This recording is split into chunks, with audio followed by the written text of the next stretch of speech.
ഒക്കെ തീരുമാനിക്കുകയാണെങ്കിൽ ഈ യൂത്ത് കോൺഗ്രസ് അനിസ്പ്രയുടെ പരസ്യം പോലെ ആയി പോവില്ലേ? പൊടി പോലുമില്ല കണ്ടുപിടിക്കാൻ എന്നായി പോവില്ലേ? അതായിരിക്കില്ലേ അവസ്ഥ?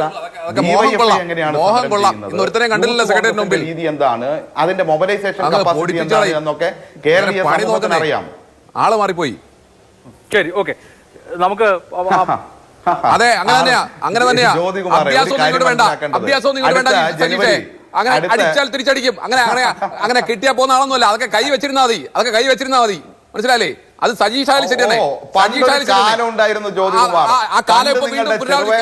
അത് ഞങ്ങളെ കൊണ്ട് ചെയ്യിക്കുക. ചെയ്യേണ്ടി വന്നാൽ അടിക്കേണ്ടി വന്നാൽ അടിക്കും. ഈ വിരട്ടലൊക്കെ കൈ വെച്ചിരുന്നാൽ മതി. അടിക്കേണ്ടി വന്നാൽ അടിക്കും. പരസ്യമായിട്ടല്ലേ പറഞ്ഞിരിക്കുന്നത്? കേരളത്തിന്റെ പരസ്യമായി പറഞ്ഞിരിക്കുന്നു. അടിക്കേണ്ടി വന്നാൽ അടിക്കും. അടിക്കുക ചെയ്യും സജീഷെ. അതിന് സജീഷായാലും ആരായാലും അടിക്കേണ്ടി വന്നാൽ ജനുവരി 20-ാം തീയതി കേരളത്തിന്റെ പാതയോര കാസർഗോഡ് മുതൽ തിരുവനന്തപുരം വരെ ഡിവൈഎഫ്ഐ എന്ന മഹത്തായ പ്രസ്ഥാനം കേന്ദ്ര സർക്കാരിന്റെ കേരളത്തോടുള്ള അവഗണനയ്ക്കും അതുപോലെ നിലപാടുകൾക്കെതിരായും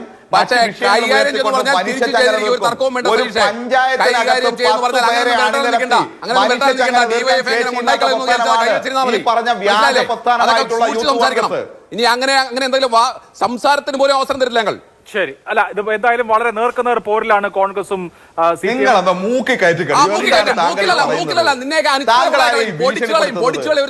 ഇതൊരു സംവാദമല്ലേ? നമുക്ക് അത്തരത്തിലുള്ള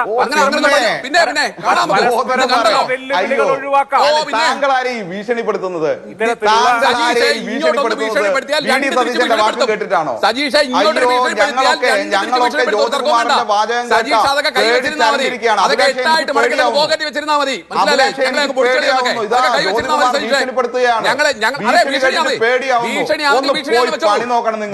വേറെ പണി നോക്ക്.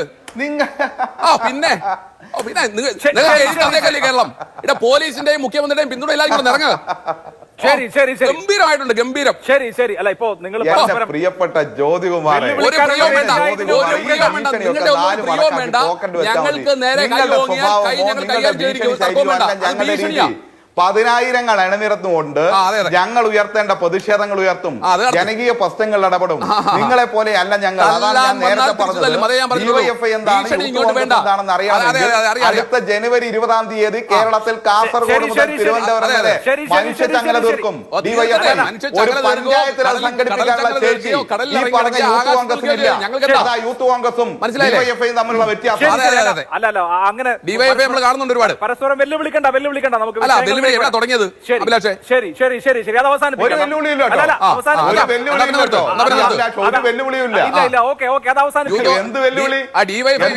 യൂത്ത് കോൺഗ്രസ് അങ്ങ് ഇല്ലാതായി പോകുന്നത് പറഞ്ഞാൽ അത് വെല്ലുവിളിയാണ്. ആ വെല്ലുവിളി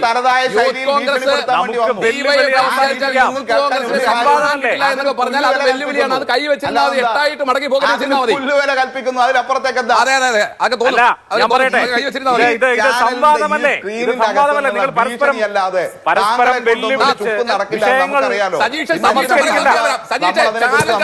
സജീഷ് പറയുന്ന സ്ഥലത്തോട്ട് ഞാൻ വരാം.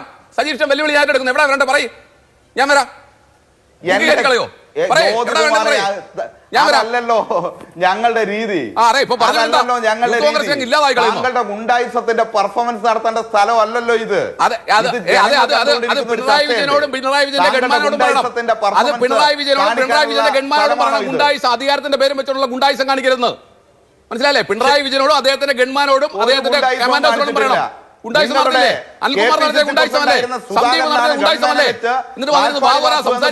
ഒരു പാവം ചെറുപ്പക്കാരനെ വെടിവെച്ചു വന്നത് പഴയ കഥകളൊക്കെ ഒരുപാട് പറയാനുണ്ട്. പഴയ കഥ ഒരുപാട് പറയാനുണ്ട്. ഇവിടെ ചോദിച്ചത്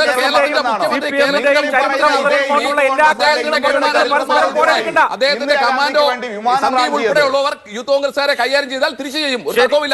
ശരി, നമുക്ക് വെല്ലുവിളികളും വാഗ്വാദങ്ങളും അവസാനിപ്പിക്കാം. ചരിത്രത്തിലാദ്യമായി തീവ്രവാദികളല്ലാതെ വിമാനം റാഞ്ചിയ ഒരേ ഒരു തീവ്രവാദ പ്രസ്ഥാനം ഇന്ത്യൻ ആണ്.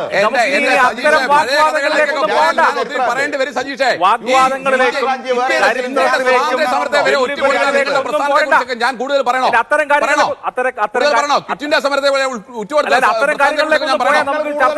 മനസ്സിലായില്ലേ? പിന്നെ ഒറ്റ കാര്യമുള്ളൂ, ഇങ്ങോട്ട് ഭീഷണി വേണ്ട. ഭീഷണി ഉണ്ടെങ്കിൽ രണ്ടുപേരും പരസ്പര വാഗ്വാദത്തിലേക്ക് പോകണ്ട. ഞങ്ങൾ അങ്ങനെ ഭീഷണിപ്പെടുത്താൻ താങ്കളുടെ ഭീഷണി വാചകത്തിൽ നിന്നാണ് ഞാൻ തുടങ്ങിയത്. ഞങ്ങൾക്ക് ജനങ്ങളുടെ മുന്നിൽ പതിനായിരങ്ങളെ അണിനിരത്താനുള്ള ശേഷിയുണ്ട്.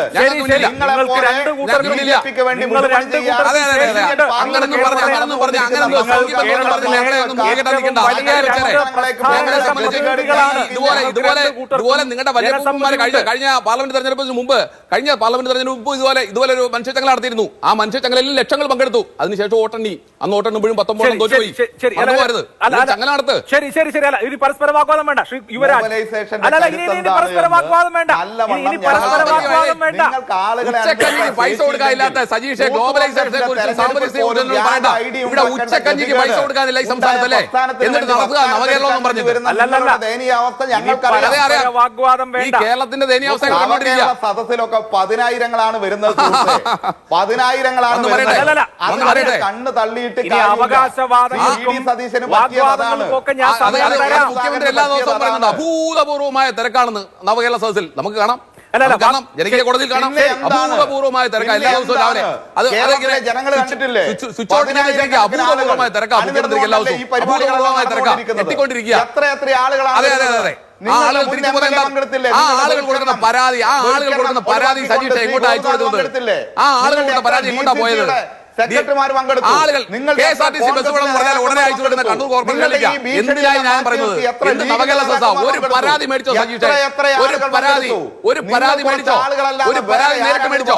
ഒരു പരാതി ഏതെങ്കിലും ഒരു മന്ത്രി നേരിട്ട് മേടിച്ചോ? ഇല്ലല്ലോ. പിന്നെ എന്ത് ജനകീയ സദസ്സ്? എന്ത് നവകേരള സദസ്സ്? ഒരു പരാതി ഏതെങ്കിലും ഒരു മന്ത്രി വാങ്ങുകയും പരാതിക്ക് പരിഹാരം ഉണ്ടാകുകയും കണ്ണൂരെ പരാതി എല്ലാം കോർപ്പറേഷനിലേക്ക് അയച്ചു കൊടുത്തിട്ടുണ്ട്. കാലത്ത് അതെ അതെ ഇങ്ങനെ ഉമ്മൻചാണ്ടിയുടെ കാലത്ത് എല്ലാ കാര്യത്തിലും തീരുമാനം ഉണ്ടായിട്ടുണ്ട്. ഇവിടെ കിട്ടിയ പരാതികൾ ആ പരാതികളെല്ലാം വാരി കെട്ടി കണ്ണൂർ കോർപ്പറേഷനിലേക്ക് അയച്ചു കൊടുത്തിട്ടുണ്ട്.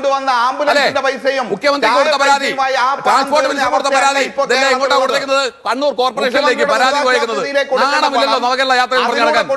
മനസ്സിലായില്ലേ? 7000 കോടിയിലധികം രൂപ ഇവിടെ കൊടുത്തിട്ടുണ്ട്. ആകെ കൊടുത്തത് 800 കോടി. ആദ്യം ഉച്ചക്കഞ്ഞിക്ക് പൈസ കൊടുക്കാൻ പറയും. ആദ്യം സാമൂഹ്യ സുരക്ഷാ പെൻഷൻ കൊടുക്കാൻ പറയും. സാമൂഹ്യ സുരക്ഷാ പെൻഷൻ കൊടുത്തിട്ട് വാ സാമൂഹ്യ സുരക്ഷാ പെൻഷൻ കൊടുത്തിട്ട് വാ നമുക്ക് സംസാരിക്കാം. ഉച്ചക്കഞ്ഞിയുടെ പൈസ കൊടുത്തിട്ട് വാ നമുക്ക് സംസാരിക്കാം. ഇപ്പോൾ നെല്ല് സംഭരിച്ചിട്ട് പൈസ കൊടുത്തിട്ട് വാ സംസാരിക്കാം. ആദിവാസി കുട്ടികളെ സ്കൂളിൽ കൊണ്ടുപോയി വണ്ടിക്കൂലി കൊടുത്തിട്ട് വാ സംസാരിക്കാം. ശരി ശരി ശരി. രണ്ടുപേരും ഒരുപാട് പറഞ്ഞല്ലോ. ഇനി ഞാനൊന്ന് ഇടപെടുകയാണ്. രണ്ടുപേരും ശാന്തരാകും.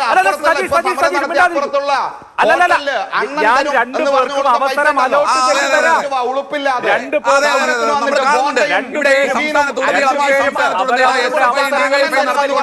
കോൺഗ്രസിന്റെയും കോൺഗ്രസിന്റെയും പണം ഒരു മനുഷ്യനൊന്നും മനസ്സിലാവില്ല, കേൾക്കില്ല.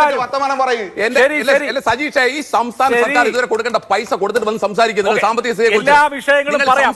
കണക്ക് ചോദിക്കുമ്പോൾ വേറെ എന്തെങ്കിലും പറഞ്ഞിട്ട് കാര്യം? ഞാൻ അവസരം തരാം. നിങ്ങളുടെ അവസരത്തിൽ സംസാരിച്ചാൽ അത് ജനങ്ങൾക്ക് കേൾക്കാൻ പറ്റും. ഇല്ലെങ്കിൽ ആരും ഒന്നും കേൾക്കില്ല. അതുകൊണ്ട് ക്രോസ് ടോക്ക് നമുക്ക് അവസാനിപ്പിക്കാം. ഇതെവിടെ അവസാനിച്ചു?